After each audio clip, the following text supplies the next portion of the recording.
కేంద్ర ప్రభుత్వం NPS national pension scheme లోకి కొత్త రూల్స్ ని తెచ్చింది. ఈ రూల్స్ అక్టోబర్ 1 ఎన్పిఎస్ దివస్ నాడు అమల్లోకి వస్తుంది.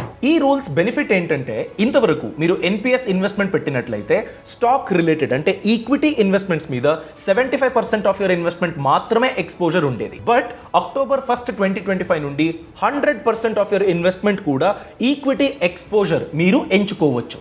అంటే రిస్క్ ఎక్కువ, రిటర్న్స్ కూడా ఎక్కువ.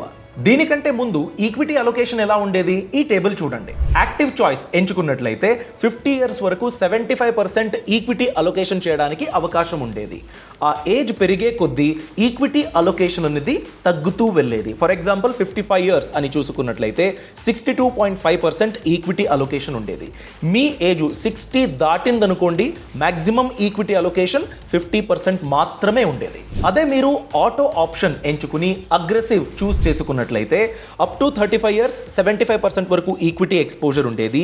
40 ఇయర్స్ చూసినట్లయితే 55%, 45 ఇయర్స్ 35%, 50 ఇయర్స్ చేరుకునేటప్పటికి జస్ట్ 20% మాత్రమే ఈక్విటీ ఎక్స్పోజర్ ఉండేది. ఆటో మోడ్లో మోడరేట్ ఎంచుకున్నట్లయితే up to 35 years maximum 50% equity allocation, 40 years 40%, 45 years 30%, 50 years కన్నా ఎక్కువ అయిందంటే మాక్సిమం 20% మాత్రమే ఈక్విటీ ఎక్స్పోజర్ ఉండేది.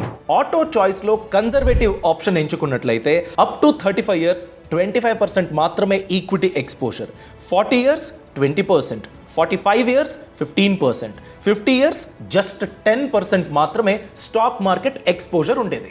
ఏ ఆప్షన్ ఎంచుకున్నా మీ ఏజ్ పెరిగే కొద్దీ ఈక్విటీ అలొకేషన్ తగ్గుతూ వెళ్ళేది. కేంద్ర ప్రభుత్వం ఈ రూల్స్ ని మార్చింది. ఇకపై మీరు పెట్టే ఎన్పిఎస్ ఇన్వెస్ట్మెంట్ లో 100% కూడా స్టాక్ మార్కెట్ ఎక్స్పోజర్ మీరు ఎంచుకోవచ్చు. స్టాక్స్ లో ఇన్వెస్ట్మెంట్ ఎక్కువ అవ్వడం అంటే ఎక్కువ మేనేజ్మెంట్, దాని గురించే ఎక్కువ చార్జెస్ కూడా ఎన్పిఎస్ ఇక మీద చార్జ్ చేస్తుంది. ఇంతవరకు 0.1% కన్నా తక్కువే ఉండే చార్జెస్ ఇక మీద 0.3% వరకు ఉండొచ్చు అని ఈ న్యూ ఫ్రేమ్వర్క్ చెబుతుంది. నాది ఆల్రెడీ ఎన్పిఎస్ ఇన్వెస్ట్మెంట్ ఉంది.